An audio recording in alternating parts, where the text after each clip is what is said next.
Alhamdulillah, kita lanjutkan kitab Al-Isbah fi Bayani Manhajis Salaf fi Tarbiyati wal Islah.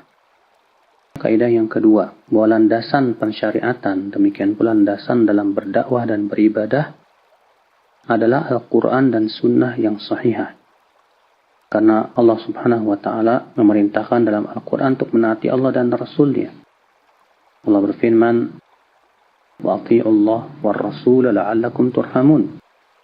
Taati Allah dan taati Rasul agar kamu dirahmati. Ali Imran ayat 132. Allah juga berfirman dalam surat Az-Zukhruf ayat 43, fastamsik billadzi uhiya ilaik innaka ala siratim mustaqim. Berpeganglah kepada yang diwahyukan kepadamu. Allah memerintahkan nabinya untuk berpegang kepada wahyu. Berarti kalau Rasulullah saja berpegang kepada wahyu, kewajiban kita adalah untuk berpegang kepada wahyu seluruhnya. Sedangkan Al-Quran dan hadis adalah wahyu.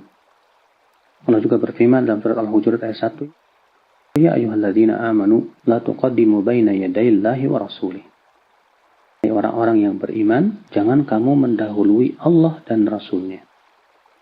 Yaitunya mendahului Allah dan Rasulnya dengan akal kita, pemikiran kita, dengan hawa nafsu, atau mendahulukan pendapat siapapun di atas Allah dan Rasul.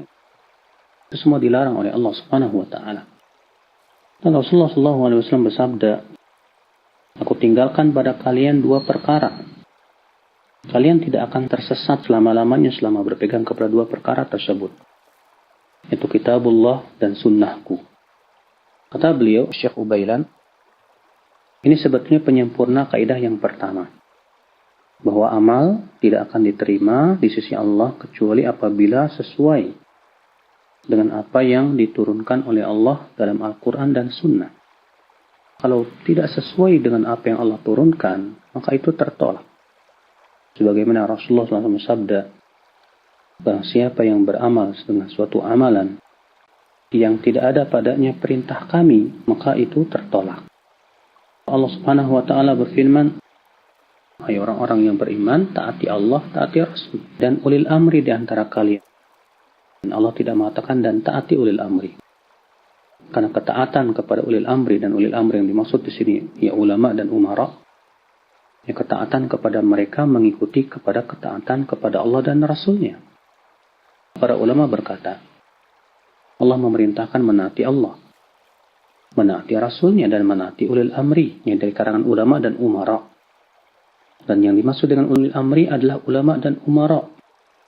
Tapi ketaatan kita kepada ulil amri itu apabila sejalan dengan perintah Allah dan Rasulnya. Bukan dalam perkara yang menyelisih perintah Allah dan perintah Rasulnya. Karena tidak boleh kita menaati makhluk untuk memaksiati Allah Subhanahu wa Ta'ala. Maka inilah dasar kita di dalam beragama, di dalam ibadah, dalam berdakwah, di dalam pensyariatan. Semuanya harus berdasarkan kepada Al-Quran. Yang kedua, berdasarkan kepada hadis yang sahih. Ya Allah wa'ala.